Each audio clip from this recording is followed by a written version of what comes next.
somewhat, but so I got my sixth cycle on Monday, and it was definitely a little tougher. I did recover a little faster. I think that was largely due to my mental state, just wanting it to be over. Um, the nausea side effects were a lot worse. The hiccups were just absolutely out of control. I'm actually still getting them, and I really don't want to take Thorazine for hiccups. That seems like a little bit of overkill.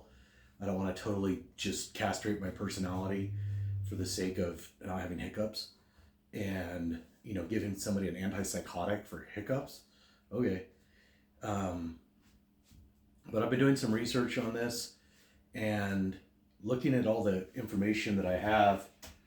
I don't really see a point of going the full 12 cycles of Folfox. It seems to me like 8 is pretty much a accepted standard, and that the toxicity and everything else that goes along with poisoning yourself and basically killing your body in order to try and kill cancer, just the cost to benefit ratio is not there for me. I was stage 2, borderline stage 3.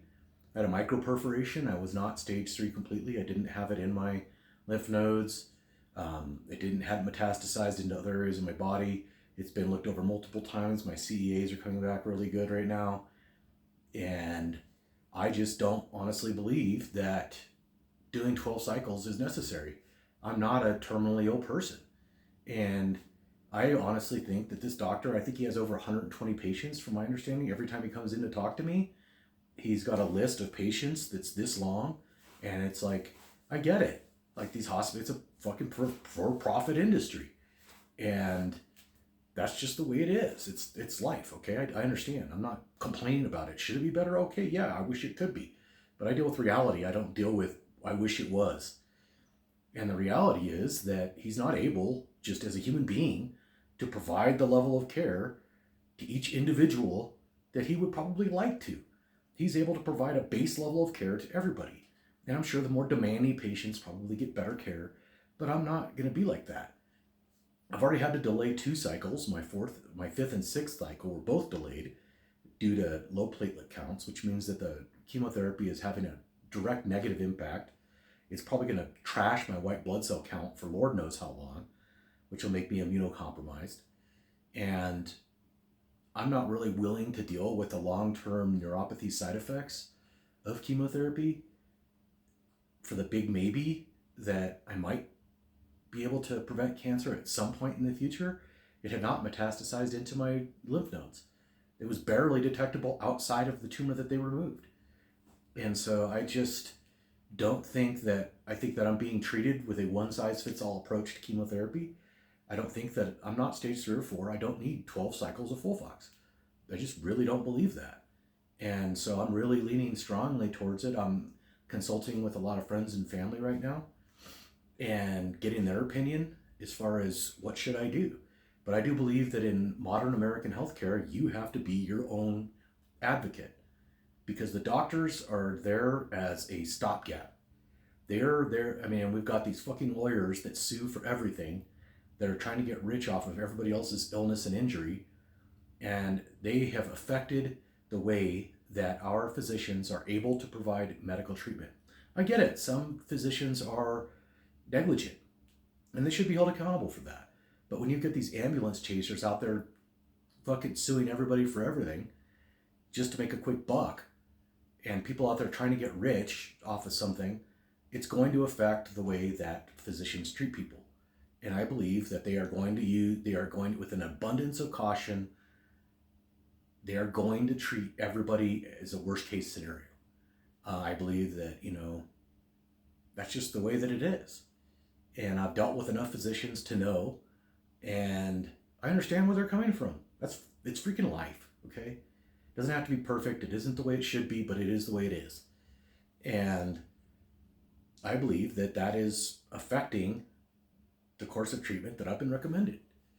And so I have to do my own research, and I have to understand my own body and my own situation independently of what everybody else is going through. And so I do believe that I'm going to go back in another week to go get my seventh treatment, they're going to delay it because my blood results are going to come back bad because my body has not been responding well to the chemotherapy. My platelet counts are low. I've had my liver enzymes go up through the roof, to be 5 times what they should be. And, I just have to question, at what point does the risk outweigh the benefit? Does the cost outweigh the benefit? And I'm really starting to believe that I'm reaching that point. And from all the research that I've done independently, the medical studies that I've read, and everything is an opinion, right? I understand that. But I don't think that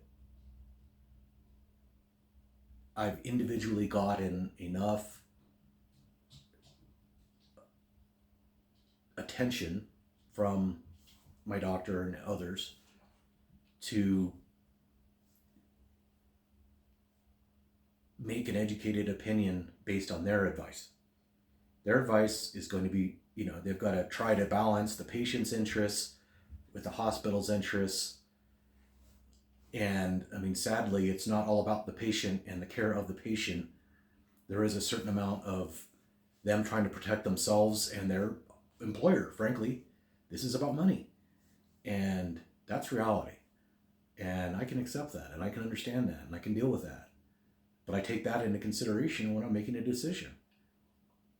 And all the reading I've done suggests that at 8 cycles, the benefit has reached where it's like 78% of people are going to be disease-free.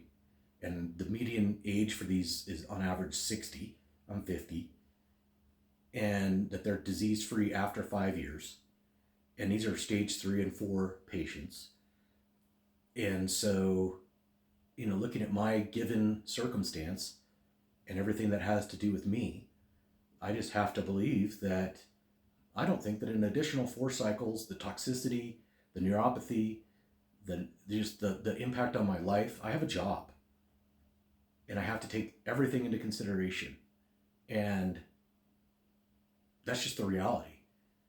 And I'm not going to, I've got to work for the next 2 years, and so I'm going to sacrifice the rest of my life for that. But that is a consideration. And, I think that reaching 8 is going to be the best situation and the best opportunity for full recovery from cancer and not having a long-term recurrence while still being able to maintain some semblance of quality of life. And quality of life is important. Just living isn't just everything. You've got to be able to live. And if I start part of my life is being physically active. And if the long-term side effects of this, I can barely walk up the driveway right now. And nobody's talked to me about how long that's going to last. Last cycle, I went 4 weeks, and I was getting better, but I was still extremely fatigued. Is that going to last 6 months, a year, 2 years? I'm reading studies that are saying that 50% of people are having neuropathy after 2 years. That is absurd. That is just not worth it for a big maybe. And so, I have to look at the cost to benefit analysis, and that's really what I'm looking at. And I just don't think it's there. So that's kind of where I'm at now. Gives me hope, that's for sure. But it's trying to make a good decision. And so, like I said, I've talked to a lot of other people, friends that are educated, and I value their opinions, provided them with some input, so that I'm not just sitting here making this opinion in a vacuum. And I'm going to try to get input from other people to see what they think. But, I'm just not about the cure being worse than the disease. And I believe that 8 is going to be sufficient. So that's where I'm at. Other than that, this cycle's just been shitty. I get tired of talking about the side effects. Everybody's asking me how I'm doing. I'm like, not well. This shit sucks. It's not fun. like feeling like you're going to vomit all the time, your body aching, mentally you're not 100%, you're just irritable, um, just not feeling well. And, I'm a very active person, and being relegated to life in the bed or on a couch is not something that I want to do. And so that's going to affect my mental health. And I've done a pretty good job of maintaining it, recognizing it, and I can endure what I need to endure if it's necessary. But I don't believe this is necessary. That's really what's going on. And I don't just do things to do them. I do them for a reason. And I'm not intending to do this for no reason. So that's kind of where I'm at as far as all this is concerned. I guess we'll see where all this leads. I have an appointment with my doctor here in a week from tomorrow.